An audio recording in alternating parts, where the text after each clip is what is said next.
Hey everybody, happy Rezero Day. Okay, I just did that for the meme. I'm so sorry. As you can see, I have some updates. We have my Frederica bug over here, so things are wonderful.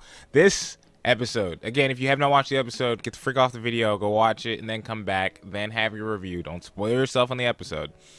Oh my gosh, bro.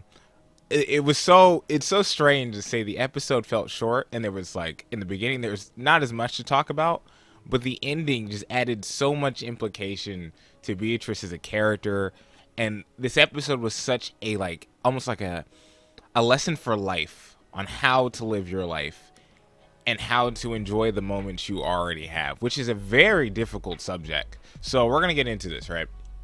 We start off the trial, or we start off with Amelia leaving the tomb like she did in last episode. She opens the door, walks outside, and there's snow everywhere. But the villagers are outside waiting for her. They're specifically sitting inside of like an ice dome that they later on tell us Puck made. They said the Great Spirit let down, it put this thing around and said to thank Leah. So we know that Puck thought about the villagers first, which was nice of him. Again, so on my Puck meter of how much he pisses me off sometimes, I can lower it just a little bit. Thanks, Puck. All right, you were really here for the save in this season. Still not gonna put him any lower, but it's right here. He still annoys me, but we're still here. Only because of season 1. But we get Amelia now taking on the challenges through the series now. Like it's strange to see her now in this position. Like she would always help. We saw in season 1, I think it's episode 24, before Subaru dies from being possessed by Beetlejuice. She got out there, she was throwing ice around, she took down Juice, and she was doing a good job, right?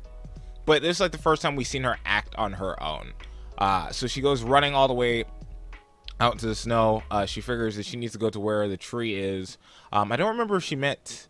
She gets to the tree. The tree turns into like energy of some sort, and I think it goes over to the crystal where Ryuzu's at.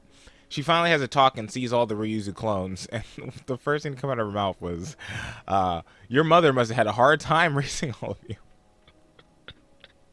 And I just, darn it, Amelia, don't change, please don't change. It's that's one of the better moments. And then we had a sad standoff of the Ryuzu that raised Garfield up as a young man. So that was like a sad standoff. There's a lot of sad moments in this. So after that, they have a talk back and forth about how Amelia freed Sanctuary, but then now we have the necessary step of having to either replace the crystal, get rid of the crystal. And for a second there, I thought I heard Echidna's voice answering back through one of the Ryuzus, which was weird. I'm not so sure if I heard that right, so just take that with a grain of salt. But one of that Ryuzu specifically and the crystal disappears. Like they're just gone. Like they just vanish. I'm pretty sure I'm probably skimming over some of the information in that part. There's probably a lot of like very heavy stuff in that, but this is just my recap, so my brain's like, the moment I really remember tons of more so was the Beatrice situation and this next one. So now Amelia goes, all right, Ryuzu, I need you to take me where Ram and Roswaal are. And when we started the episode off, I believe Roswaal was just sitting out like in the snow because Puck's like, well, she threw the book away and you got so angry you threw a fireball at her, but she won. GG's, I'll see you later, I gotta save the villagers. And he flies off, and Roswaal is just holding her forehead and like trying to put mana back into her, but is like, dude, yeah, you caused this. You were so enraptured with your gospel, so enraptured with the words in the book and relying on your teacher that you don't have anything to yourself. And he breaks down. Like this is the first time we've ever seen him break down. He yells out, teacher, what am I supposed to do? What am I supposed to do? And he just keeps trying to heal her. He's getting flashbacks of Subaru like lending his hand out, and then also flashbacks of like him and Ram sitting when he was talking to her, I think season 1, about whether or not Subaru might be a spy or not. Particularly those kind of moments. And it's like, yes, this is what happens when all of your reliance is on something that, 1, is out of your control, 2, is not your own will, 3, has no bearing of your own personality. So there's nothing about him in that book outside of what Echidna might remember or think would fit him, outside of her goals. It's just him. Like, I mean, it's just the book. My bad. It's just the book. And now he is lost without it. And so Ram has at least done the one thing that was necessary to give this man a chance to live a life, is he needs to be separated from this thing that's controlling him. Now, we still haven't seen Ram come back to life this episode. I don't think she's going to die, because when Amelia gets there, she slides in on her little, like, it's like a little ice slide she made, which looked really sick, by the way. And she's like, Ross, we gotta get out of here. We can still save her. She's still, like, conscious-ish. We need to get her out of here. And he's just, like, sitting there, and his eye, the eye that we think is related to Hector, won't stop twitching. And she's like, hey, come on, we need to go. What the heck? And he's just like, doesn't matter. The most aggressive I've ever seen Amelia. She grabs him by his collar and goes, are you freaking kidding me? I've actually done the entire trial. I've seen the past that I did not want to see. I had to see the unthinkable present that I wanted that's not here anymore. And I had to see that terrible future. And you're here telling me there's nothing here left. I can't do it. It was the best thing in the world. But it's just like, it says so much. This episode says so much about reliance on things that aren't yourself, that have no barrier, or that aren't even your choice at a point. It's crazy. So we later cut to Subaru, and I'm gonna summarize this entire point, right? We know that Frederica and Garfield are outside already, and we see Maylee. Someone's gonna say, I know Hollow one was gonna say, yes, Frederica looks great. Leave me alone. Okay, leave me be. Point remains, right? So it's just Subaru running through the mansion. We see Otto and Petra running through it, but they're like, they got outside eventually. I'm just gonna spoil that part because that's not the main focus of this part. The main focus is Subaru's struggle trying to get Beatrice to, one, care enough about herself to leave, and to, two, take the opportunity to leave. So Subaru is forced to have to try and run back to get Beatrice. She actually keeps kicking him out, which was an amazing touch, by the way. Because normally in anime, he gets kicked out, and then he runs up to the top of the tower, and then he opens the door, and then she's like, oh my gosh, you came back? And he's like, yeah, I came back, whatever, blah, blah, blah, blah. And it's over. But no, Beatrice wasn't having any of it. She's just, ha, ha, ha. And then the last moment, Subaru is holding on to the door, and then throws himself in before it can close. And then she's just like, what the heck is wrong with you? And he's like, you did not let me finish. I can't be that person for you, but I am here to help you. You are clearly sad. You are clearly being childish. You clearly don't want this, the way this is going on right now. I know what kind of person you are, and it's not fair to you that you are stuck here, is basically the summary of it. And Beatrice doesn't want to hear it, because just like Roswaal, she was so enraptured. We see the past for her, where Echidna gives her the book. And I'm not so sure I could tell the malintention then, because they said Echidna is almost like a completely different person. This is the only time we've actually seen Echidna's eye, was at this moment. We saw her like white eyelash for a second, and then it went off. But Beatrice is just fulfilling a goal that she felt was very important. She was told that she's supposed to be waiting for that person. As Echidna said, let's just call him that person. She'd even like, it's that person. Let's just call him that. And then we see through the years how many people have come through and like try to get Beatrice out the door. Now, I won't mind do this. I'm just going to make this statement. Half of those dudes, you too old. Glad she didn't walk through that door. Have them look. One dude had a beard and a mustache. Like, dude, you were like 50 years old, bro. Oh my gosh. But like, outside of me being stupid, all right? Sorry for me being stupid.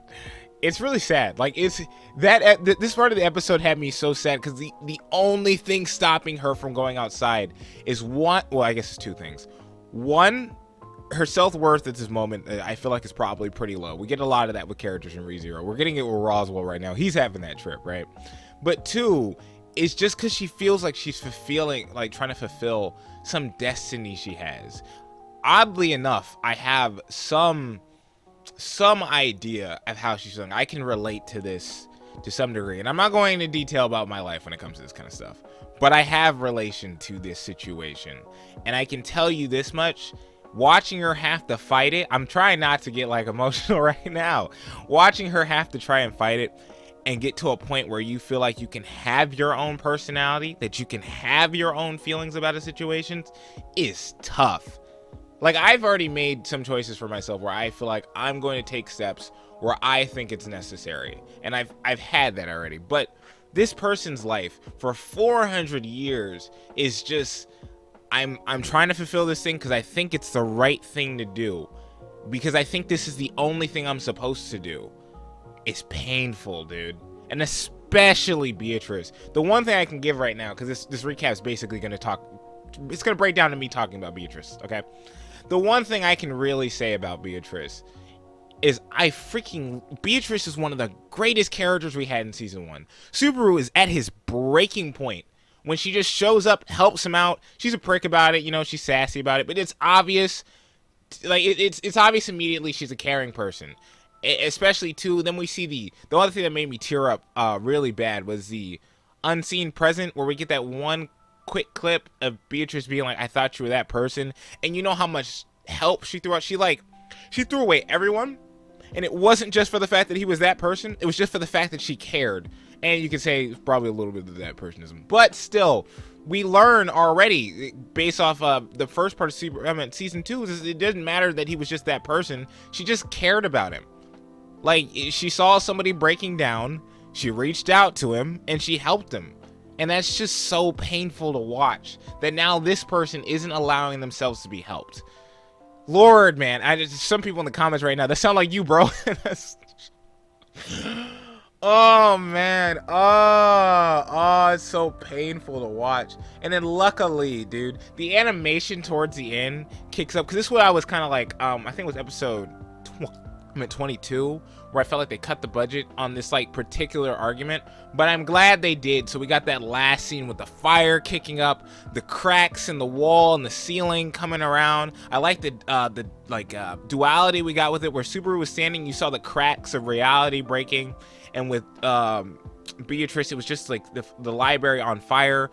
I love Subaru's speech about, yes, things are going to fade away. I'm going to die eventually. I'm not going to lie to you. I'm not going to call myself that person. I'm not going to say, oh, everything's going to be happy forever. And I'm not going to tell you that I will not go away eventually, because I will. I'm mortal. You're going to live forever. But the one thing I'm going to do is make it unforgettable. And that just, bro, man. The writing for the show, I think it was the guy who made the Love Yourself video for Rezero. He said his first interpretation, I was mad at you for your first interpretation, by the way, 100%. One thing that pissed me off about people was season 1 was the everybody oversimplified it because the fact of the waifu wars and junk, but that's fine. You're completely allowed to do that. I'm gonna be pissed about it. I'm gonna be salty, but I'm glad you had your good experience with it. But what he said was, ReZero's not just suffering, like, it's not just torture porn, all right?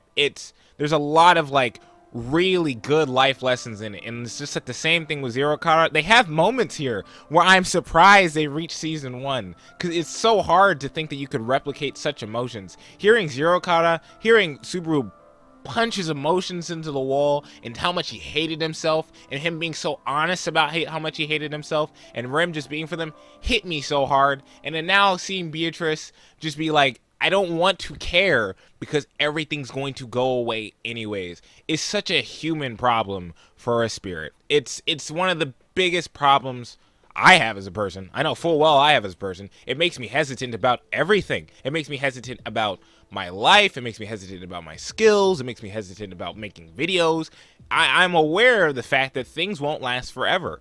And I've had to keep choosing, and more recently with some passing of people that I know, I've had to reevaluate to myself that it's worth something still, because my emotions are in it. And hearing her say that and watching that whole thing go down, Jesus, man, I'm trying not to get choked up right now. I am trying not to get choked up right now. But man, dude. And then we just see Otto, because Otto's a boy, and Otto's worried about Subaru. And then Petra's the girl, so she slaps the crap out of Otto in the head. I don't know why his head, like, it was just jacked up. But then we see the little light burst out from the top of the castle. We see Garfield and Frederica, they're smiling. We see Rim for 5 seconds, she'll still sleep on the ground. Sorry, Rim, I didn't need to mention that, but it's my bad. Anyways, they fly all the way over, and now for the first time, Beatrice is just saying Subaru's regular name and not like you, or, you know, whatever, you know how she usually identifies him. and they get all the way over there back to Sanctuary right when Amelia is fighting the bunnies by herself. By the way, she's fighting the rabbits by herself. Good on Amelia. I'm glad the way they're writing her to now give her, like, again, she has her own agency, and that feels very good. And then she, like, froze like half the rabbits as they were running away, and has this, I believe the Ryuzus picked up Roswaal and Ram and then ran them over to Sanctuary. She's just standing in front of the gate. Half of her legs are kind of like frosted, like she's probably using too much of her ice powers. And she's just outside blowing ice, taking like a bunch of the rabbits in. And now Subaru's here. He's like, all right, don't worry. I have to do this now. This is part 2. I want my rematch, and I want my boy to get his rematch and kill those freaking rabbits. Now Beatrice is there with him. There was one part my brain said I just skipped, and it was very important. Oh no, the other best part about him looking for Beatrice through the mansion, not only was everything on fire, not only this man like trying not to die from the ash and the smoke, but he's put back into a room he died in, which was it was a great touch. I figured when he put his hand on the wall, he'd almost get some PTSD about it, but he did get his PTSD when he got to the door, because that's the first time his hand snapped off trying to save Amelia after she got stabbed, I think, by the witch's cult in season 1. So it was like, it's just such, Jesus, this episode was so good. Like, it seemed like an episode where not much happened, but it didn't matter because the theme of the episode was so strong, dude. And like, if there's anything you can take away from this episode is, yes, try to take the life lessons that they have given. 1, don't let your life be wrapped around just one thing like that, just to the point where you feel like it gives you all purpose, when there's a lot of things in life you could be enjoying. There might be things in front of you, like Ram, that you are throwing away, burning violently, because you are only so obsessed with one thing. And again, this is a life lesson I'm really gonna have to take in. 2, when you're absorbed and all that kind of stuff, and you see yourself having an opening, take it, okay? Take it and learn more about yourself. Don't let somebody else tell you. And it's just like, man, dude, these are boof, man, these episodes, bro. Rezero is like a 10 out of 10 at like all times. I put it at a 9 out of 5 on my anime list just because I didn't want to, like, you never know when there's better anime, but like right now, bro, like I bought merch, man. I have 2 of these. I have 2 now. We just put the Frederica one on camera because that's the one I'm proud of. Oh my gosh, Team Frederica for Hollow's Discord. Screw you guys. Anyways, man, dude, I hope you really enjoyed this episode. I'm almost gonna rewatch it again. I really hope you enjoyed it. I really hope you guys enjoy what's happening with the series and the season. I think Hollow's gonna be doing a reading arc 5, he said, once this ends. So if you guys want to read, he's gonna be doing that. But yeah, it's probably gonna be a while till we get season 3, but jeez, man, I can't wait. It's so good. Also, let me know, because ReZero is about to end soon. Let me know if you want me to just talk about the characters and maybe some of the ideas and themes I get from them. There's a whole video I need to do about why we enjoy our waifus, where I want to try to break that down into a psychological sense, and I need to just record it, and I need to just edit it. I'm worried YouTube might bring it down, though, so that's like a whole nother thing. But, again, let me know. So freaking good.